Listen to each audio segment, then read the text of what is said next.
சந்தனம் மணக்குது, கற்பூரம் ஜொலிக்குது. சந்தனம் மணக்குது, கற்பூரம் ஜொலிக்குது.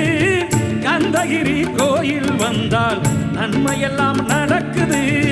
கந்தகிரி கோயில் வந்தால் நன்மையெல்லாம் நடக்குது. சந்தனம் மணக்குது, கற்பூரம் ஜொலிக்குது.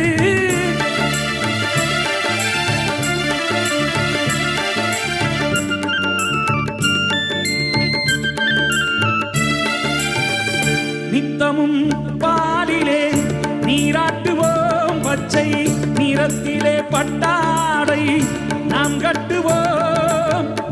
நித்தமும் பாலிலே நீராட்டுவோம், பச்சை நிறத்திலே பட்டாடை நாம் கட்டுவோம். திருநீரின் தத்துவம் தந்தை என்போம்.